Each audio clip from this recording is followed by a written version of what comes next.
श्री द्वारिका धाम हम आप सब लोग बैठे हैं और भागवत जी की कथा श्रवण करने के लिए यहां बैठे हैं। यह हमारा परम सौभाग्य है। मन में एक प्रश्न आता है कि यहां ठाकुर जी चतुर्भुज क्यों हैं? श्री ठाकुर जी चतुर्भुज रूप में क्यों विराज रहे हैं? तो ये वही ब्रज के लाला, तो यहां चतुर्भुज रूप में क्यों हैं? बहुत ध्यान से सुनिएगा। ठाकुर जी की दो मैया हैं, एक यशोदा मैया हैं और दूसरी देवकी मैया हैं। जन्मदाता मैया कौन सी? देवकी मैया। देवकी मैया ने जब ठाकुर जी को जन्म दिया तो जन्म लेते ही ठाकुर जी का स्वरूप कैसा था? भागवत जी में वर्णन है। तमद्भुतम बालकमंबुजक्षणम चतुर्भुजम शंख गदायुधायुधम श्रीवत्स लक्ष्मम गलसौभकौस्तुभम पीतांबरम सांद्र पयोद सौभगम। ठाकुर जी चतुर्भुज क्यों हैं? चतुर्भुज भगवान का स्वरूप है। अब इसमें हमारे श्री वैष्णव संप्रदाय में, रामानुज संप्रदाय में तो ऐसा भाव है ठाकुर जी चतुर्भुज क्यों रहते हैं? बोले भगवान के श्री अंग के बिल्कुल मध्यस्थ लक्ष्मी जी विराजमान है, वक्ष में ही श्री लक्ष्मी जी विराजमान है। और लक्ष्मी जी को लेकर के जब ठाकुर जी चलते हैं तो अपना प्रेम प्रकट करते हैं लक्ष्मी जी के लिए। कैसे? जैसे कोई बहुत श्रेष्ठ व्यक्ति चलता है तो उसके आगे पीछे कुछ अंग रक्षक चलते हैं, उसके अंग रक्षक चलेंगे या उसकी प्रशंसा करने वाले चलेंगे या उसकी वाहवाही करने वाले चलेंगे, उसके आगे पीछे चलते हैं। तो लक्ष्मी जी सदा ठाकुर जी के चित्त में रहती हैं। उन लक्ष्मी जी को लेकर के जब ठाकुर जी चलते हैं तो एक हाथ से ठाकुर जी शंखनाद करते हुए चलते हैं, दूसरे हाथ से ठाकुर जी चक्र से रक्षा करते हुए चलते हैं, तीसरे हाथ से ठाकुर जी गदा दिखाते हुए चलते हैं और चौथे हाथ में पद्म यानी कि कमल लेकर के श्री लक्ष्मी जी को उबारते हुए चलते हैं। ऐसे मन जैसे चंवर डोराते हैं ना, ऐसे ठाकुर जी कमल से डोराते हुए चलते। मतलब लक्ष्मी जी का प्रोटोकॉल है ये। शंख चक्र गदा पद्म ठाकुर जी लेकर के श्री लक्ष्मी जी के इर्द गिर्द उनका प्रोटोकॉल बनाते हुए चलते हैं, जिसके प्रति बहुत सम्मान या बहुत सम्माननीय व्यक्ति होता है उसके साथ में सुरक्षा कर्मी, प्रेमी कर्मी, उसकी जय जयकार करने वाले रहते ही हैं। ऐसी लक्ष्मी जी के चारों ओर श्री ठाकुर जी चतुर्भुज रूप धारण करके उनकी रक्षा करते हुए चलते हैं। इसलिए चतुर्भुज रूप है। ये ठाकुर जी का नित्य स्वरूप है। नित्य ठाकुर जी चतुर्भुजी रहते हैं, क्योंकि श्री सदा चित्त में बैठी। एक रेखा है यहां पर ठाकुर जी के श्री अंग पर, वो स्वर्ण की सी जो रेखा है वो श्री ही है, वो लक्ष्मी ही है, वो सदा रहती है। इसलिए ठाकुर जी शंख चक्र गदा पद्म। वुमेन एम्पावरमेंट सबसे पहले पालन करने वाले हमारे नारायण भगवान। पतियों को सीखना चाहिए कैसा सम्मान करते हैं ठाकुर जी अपनी पत्नी का। हमारे श्री वैष्णव संप्रदाय में एक कथा आती है धनुर्दास की। धनुर्दास जी जो थे वो अपनी पत्नी के पीछे छतरी लेकर के चलते थे, ऊपर छांव लगाते हुए चलते थे। और दुनिया तो चलो पीछे चलती है, वो तो आगे चलते थे उल्टे होकर के, पत्नी के ऐसे पीछे पीछे चलते थे। क्यों? ताकि इनका रूप मैं देख सकूं। भाष्यकार श्री रामानुज स्वामी जी ने जैसे ही देखा धनुर्दास को अपनी पत्नी के आगे छतरी लेकर के चल रहा है, रामानुज स्वामी जी समझ गए, बोले इसके अंदर एक गुण है। क्या? रूप देखने का। पर वही गुण संसार के प्रति है इसलिए दोष बन गया है, और यही गुण ठाकुर जी के प्रति बन जाएगा तो यही भक्ति बन जाएगा। और श्री रामानुज स्वामी जी ने कृपा की और धनुर्दास को कहा हम तुम्हारी पत्नी से भी सुंदर रूप दिखाएं, वचन दो उनके ऊपर छतरी लेके चलोगे। धनुर्दास बोला क्षमा करें भगवान, मेरी पत्नी से सुंदर कोई नहीं होगा। अगर मेरी पत्नी से सुंदर कोई आ गया तो आप छतरी की कहते हैं मैं पत्नी सहित उसकी सेवा में लग जाऊंगा अगर मेरी पत्नी से सुंदर हुआ तो। भाष्यकार रामानुज स्वामी जी उसको लेकर के गए, रंगनाथ भगवान पौड़े हुए हैं। वैसे तो सदा सबके लिए मूर्तिमंत रहते हैं, पर आचार्य आज्ञा होते ही ठाकुर जी माने ना, ऐसा हो नहीं सकता। रामानुज स्वामी जी ने जाकर के निवेदन किया, बोले भगवान ये धनुर्दास रूप देखने का बड़ा उत्सुक है, आप कृपा करके अपना रूप दिखाओ।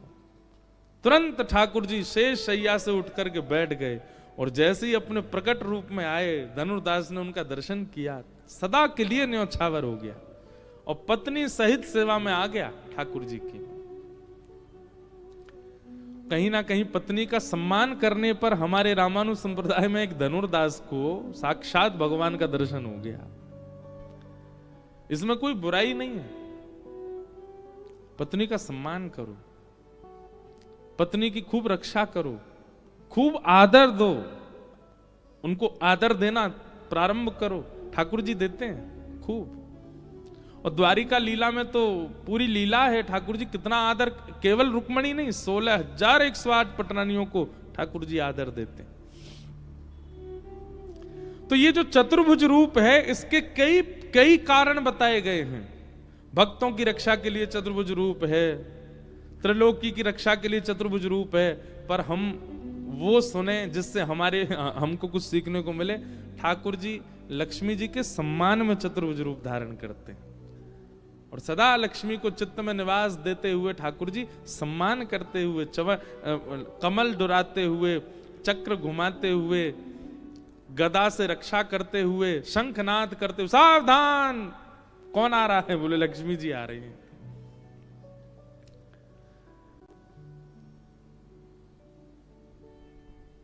Z+ सिक्योरिटी स्वयं ठाकुर जी धारण करके चलते हैं लक्ष्मी जी के लिए। वही ठाकुर जी देवकी के आवाज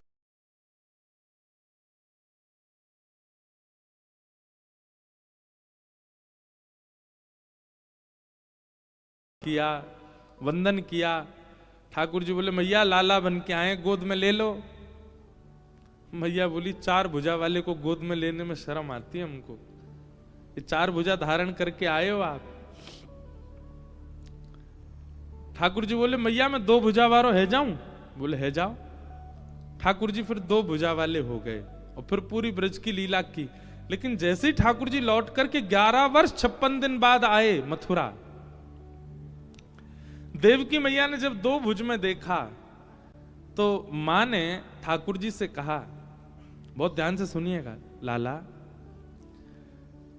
बेटा चाहे कैसा भी रूप धारण कर ले, कितना भी श्रेष्ठ हो जाए, कितना भी सुंदर हो जाए, पर मां को सबसे पहली बार बेटा अपना जब दिखा था, गर्व से प्रकट होते ही जो मां की गोद में बालक दिया जाता है, उस समय का क्षण मां कभी भूल नहीं सकती। और उस प्रथम क्षण में जब देवकी मैया ने ठाकुर जी को देखा, तब ठाकुर जी की 4 भुजाएं थी, चतुर्भुज थे। तो देवकी मैया बार बार लाला से कहती, लाला तेने 2 भुजा धारण कर ली, मेरे कहवे तो कर ली, पर मोह तो बार बार तेरो चतुर्भुज रूप ही दिखे, तेरो वो शंख चक्र गदा पद्म वारो रूप ही दिखे। तो ब्रज से आते ही देवकी मैया के पास व्यवस्थित होते ही ठाकुर जी ने ऐसा नियम बना लिया कि जब जब देवकी मैया के सामने हैं ठाकुर जी चतुर्भुज रूप में ही रहते हैं, क्योंकि देवकी के गर्व से प्रकट हुए लाला चतुर्भुज रूपधारी।